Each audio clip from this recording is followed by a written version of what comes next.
Hello there guys, welcome back to Younes Talks Football, welcome back to a brand new video. I hope all of you are doing well today as we go through the rundown, the same old, what's happened at Chelsea Football Club and beyond. We've got one story towards the end of this video that we have to discuss, and I'm going to put the Chelsea chaos to one side and actually have a laugh, because it's been a while since we had a laugh on this channel.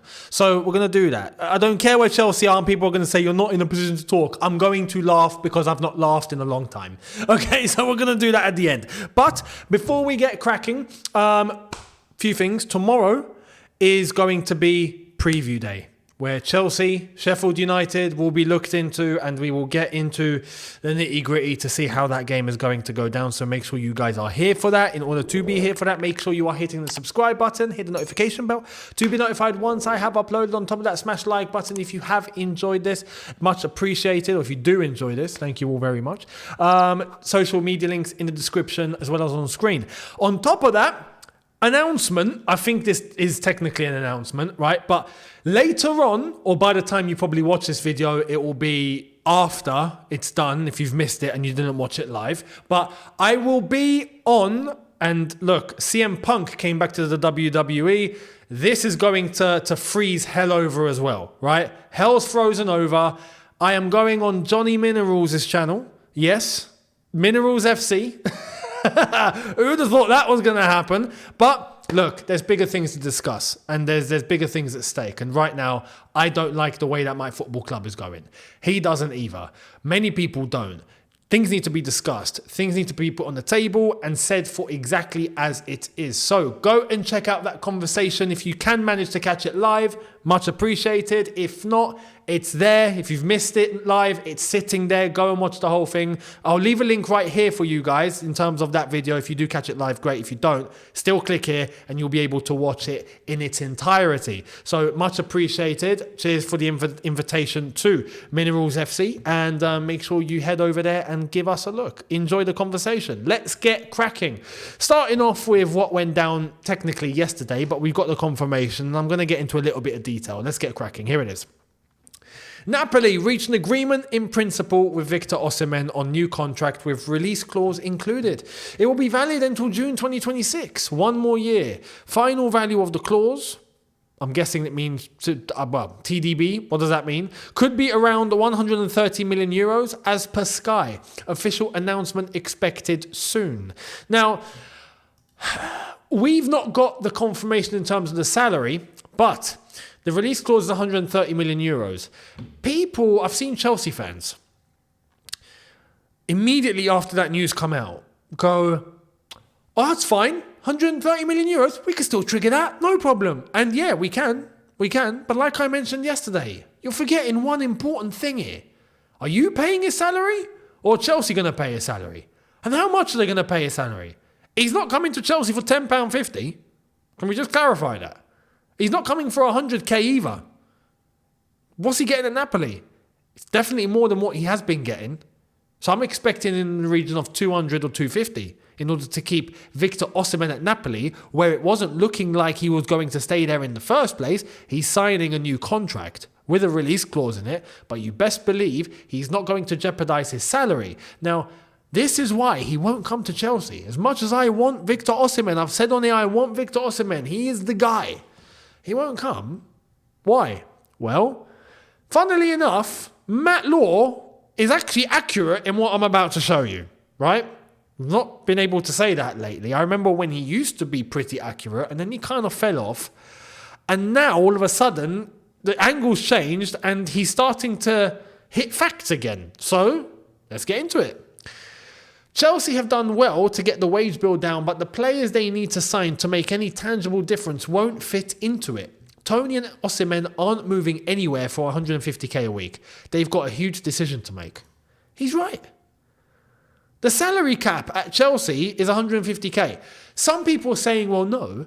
Sterling is on 300. Fofana is on, 250 or 300 as well. We can, for the certain players, we're going to break it. It's fine. That was before a model was even discussed at Chelsea Football Club. Remember, Todd Bowley came in and made himself the sporting director. Do you remember that? That's when we signed those two players that you are referencing as an example. Now we've got a recruitment team. We've got all sorts of a so-called structure, a mid-table structure, if we're being honest, and we are setting caps and we are not allowing anything to go beyond that level. And we're looking at all the youngsters that we can get that we know are going to fit into that bracket. And anyone that is going to try and get a contract above that, well, we're going to try and sell and make profit. That's the way that it's been rolling at the moment. And when we're looking at the academy players that somehow get into a stride, all of a sudden they're academy players, boom, you're now in trouble because we want pure profit. So when you're looking at the 150k a week salary cap that we currently have, no one's doing it. I'll give another example. Sterling's how old? 28. We have an under 25 policy now at this football club. We don't buy anyone over the age of 25. Well, we did when Todd Bowley and Egbali first walked in. We got Sterling. Do you know what I mean? So it's the same situation here. We got a salary cap. We can get Osimhen if you break that salary cap. So I want to agree with the people that want to say, no, we can break that salary cap for a player like Osimhen. We got to get him. We'll give him 200 or 250, not a problem. I agree. That's what needs to be done. That's not what they're going to do, though. That's the problem. So, Victor Osimhen, not looking likely. Now, let me know. Not looking likely. He's probably dead in the water. Probably staying at Napoli or he'll go elsewhere. Same for Ivan Toney. He'll probably go to Arsenal. Let me know your thoughts down below. Much appreciated. Let's move on to the next batch of stories. James Ollie came out with a few bits of info. Let's get right into it. Here it is. Chelsea are ready to sanction the departure of several players, including Trevor Chalobah, Ian Maatsen, and Noni Madueke to help fund their January transfer plans.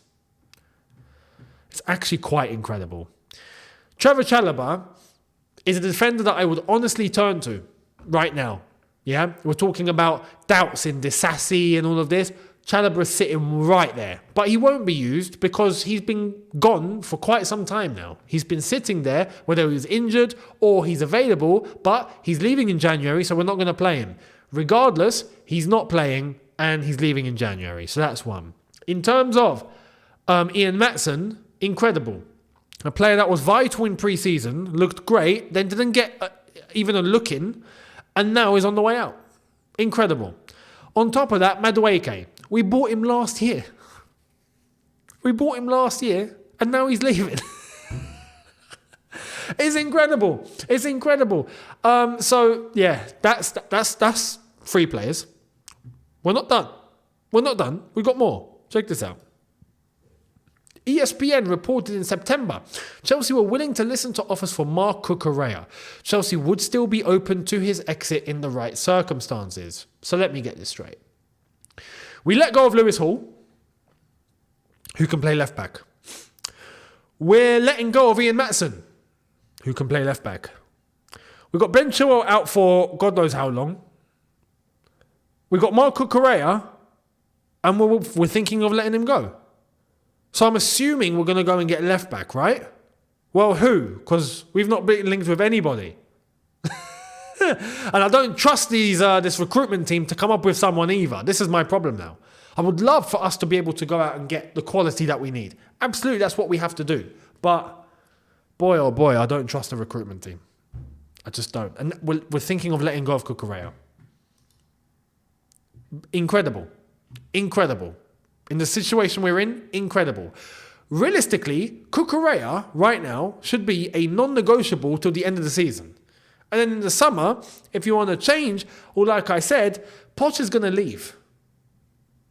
Writing's on the wall. Poch will be sacked. He is the fall guy. He will have his head executed. He will have his head chopped off by this ownership and by who's in charge. If someone's got to pay the price, it's going to be Poch. So who are you looking to bring in? If you're going to bring someone in January, you're going to make the decision, but you've got to force them to work with Poch, and then Poch is going to get sacked, and then who you're going to get as a manager, that manager might not like your new signing. It's a complete travesty. So I would keep Cucurella. Season's written off anyway. Keep Cucurella until the end of the season, and then at that point, we can start making some proper strategic decisions with a manager that we now know is going to be here properly that can plan.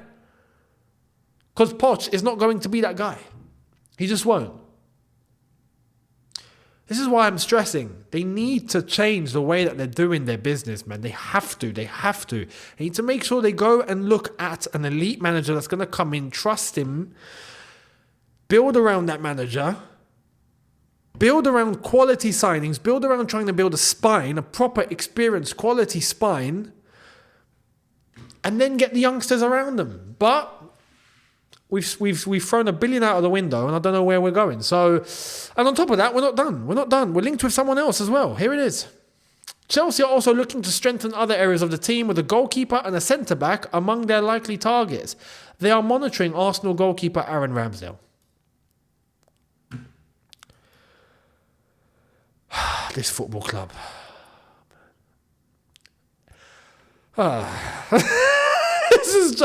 This is long. This is starting to get long. Yeah, this is really, really starting to get ridiculous. Like there's stupid, there's outrageous, and then there's to a point where it's ridiculous. Like this is starting to turn into a sitcom. We should be on Comedy Central or E4. On E4 how they used to do the Friends reruns, and then Comedy Central took it up, and now they do Friends reruns like basically every day. We got to have that. It's got to be Chelsea reruns. We are a sitcom. We are a sitcom at this point. It's storylines and plot lines and laughs for all the rival fans. It's hilarious. It's not, but you get the gist. Aaron Ramsdale. No. Respectfully, no. If that's the best that we can do, then the whole recruitment team needs to get absolutely thrown out of Cobham with immediate effect. Simple as that. But the ownership are not going to do that because they need a bunch of yes men under them. It's as simple as that. That's just the reality. So, we keep it moving. Talking about how the structure is, and yes, the fact that there are yes men, and there are people that are just executing orders. Yeah, well, David Ornstein, take it away. Mauricio Pochettino will have no increased power in the transfer market, only input. Chelsea's business will be run by the sporting directors and supported by the owners. Do you need it in any more plain English than that? This is basically confirmation that Poch is just the fall guy, a puppet on strings.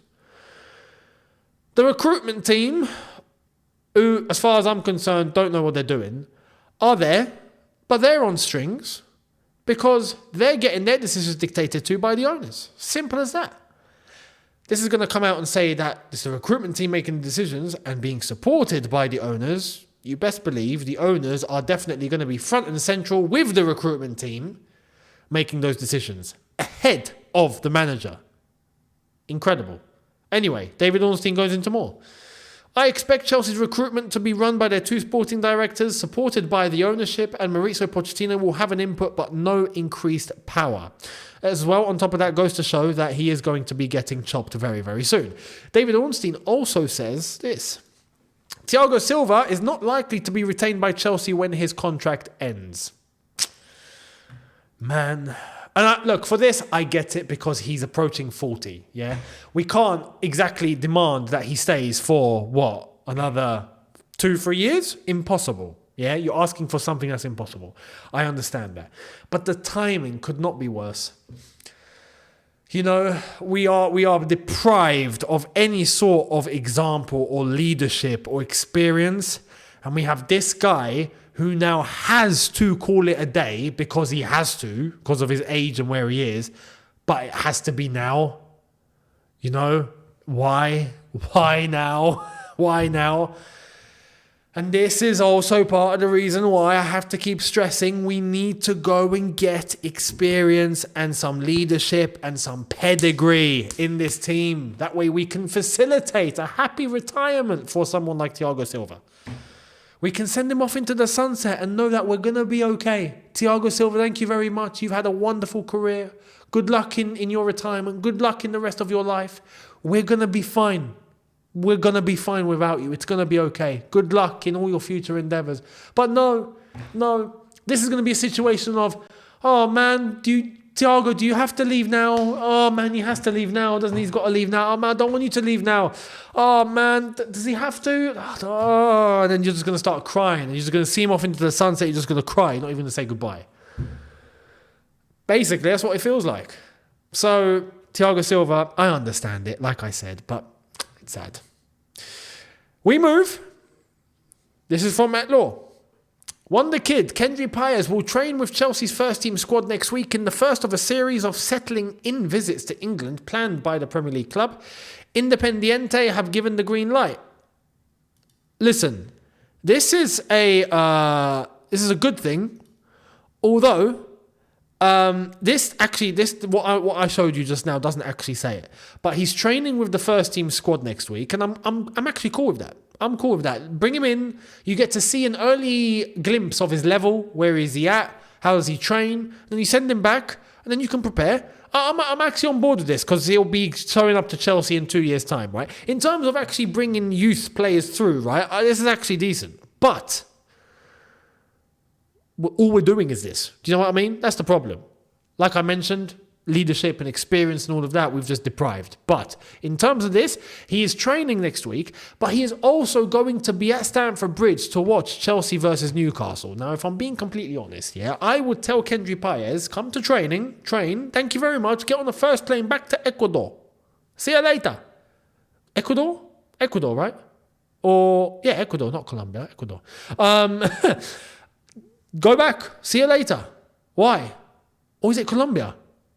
My brain's gone blank, literally. Is it Colombia or Ecuador? I get so their flags are so similar. But anyway, I would send him on a flight. You don't need to watch the game at the bridge. Don't, because who knows what's going to happen. Imagine him being there watching Chelsea, God forbid, whilst I am out of focus. Imagine him watching Chelsea get eliminated from the Carabao Cup, and who knows what's going to happen. I don't want him to even risk seeing that. Yeah? So, come to training. Thank you very much. On a plane. Goodbye. See you later. Don't need to watch anything else. Because we are a shambles this season. I don't want him to witness any of this chaos. He doesn't need to be here. So, anyway, he's going to be there. That's just me giving banter. We'll see what happens. Now, talking about who we're facing, Newcastle, well, they've put this out. Newcastle season in danger of unravelling as pressure mounts after European exit. Eddie Howe needs to win the League Cup quarter-final against Chelsea. Are you telling me Eddie Howe is under pressure? Eddie Howe is under pressure. Has to beat Chelsea. Man, if this is the case, absolute levels. Absolute levels. And you know why there's pressure on Eddie Howe? Because I think now they really want to see what he's truly made of. Can you carry this team in a time of suffering? You know, you can say being unlucky. You can say being physically shattered. Can you still come up with a resurgence, with a bit of redemption from the Champions League exit and actually beat Chelsea to get to the semi-final of the League Cup for 2 years in a row? Are you that guy? Or are we going to have to go and get someone like Mourinho in, who might be available after he doesn't renew for Roma? Because that's what Newcastle are probably going to be looking now. Newcastle are trying to elevate themselves. You see how Chelsea had to move on from Ranieri to get someone in who was going to take the club forward? All respect to Ranieri. That is probably where Newcastle are now with this new ownership. Coming in to work with Eddie Howe. Is he that guy? Or do we need to go and get someone? That's where Newcastle are thinking right now. Levels, standards. They are trying to get themselves up the ladder, and good luck to them. More power to them. They deserve it with the way that they're moving, and I'm sure they will get there. So, that's Newcastle. I do want to say, though, I wouldn't get rid of Eddie Howe just yet. I mean, he's done a tremendous job. If I'm being completely honest, I think he's done great. I think he's been class over there. So, that's that. But, pressure. This is why there is no long term. For those that want to talk about long term comes with the short term. You get the results. You start a rhythm, then there will be a long term. You don't get any results, you're out the door. That's the way it is, and that's the way it always will be. So, don't just go on a process for the sake of going on a process. There needs to be results. Anyway, talking about process, talking about results, this is where we get to laugh a little bit. Check this. Sky Sports saying Graham Potter is expected to be high on Manchester United's shortlist of managerial candidates once Ineos are running football operations if they decide to part company with Erik ten Hag. There was a rumour that came out yesterday and today saying that Jim Ratcliffe has spoken to Graham Potter and is lining him up to replace Erik ten Hag. Then it came out, apparently that's not true. The Sun tried to run with this as well, by the way. But apparently it's not true that there were conversations and looking to get rid of Erik ten Hag and whatnot. But Jim Ratcliffe does like and prefer Graham Potter. That is what's being touted as true. I'm just saying, if Man United go from Ten Hag to Potter, then we'll see you down there when you reach us as well. Yeah, we're in the mud. We're fighting like relegation teams and whatnot. We'll see you there. We'll see you there. You'll come. You'll get there with time. You know, maybe you're a little late, but you will get there with time. We'll see you down there. At this rate, look. Replacing Ten Hag with Graham Potter, I looked and I thought, is this just a PR stunt to get Man United fans to go, oh, you know what, we might as well keep Ten Hag, and then that way United have what they want? Or is this genuine?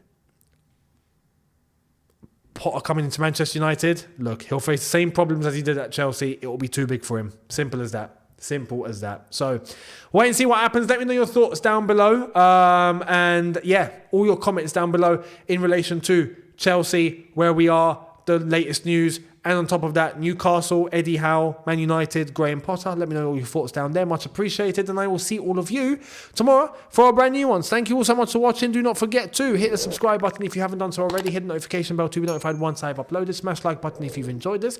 And I will see all of you tomorrow for a brand new one. Like I've said, don't forget to check out the conversation that I'm going to have. By the time you've seen this, I will have had with Johnny Minerals. So go over there and check it out. Much appreciated. And I will see all of you tomorrow. Have a good one, people. In a bit. Take care and peace.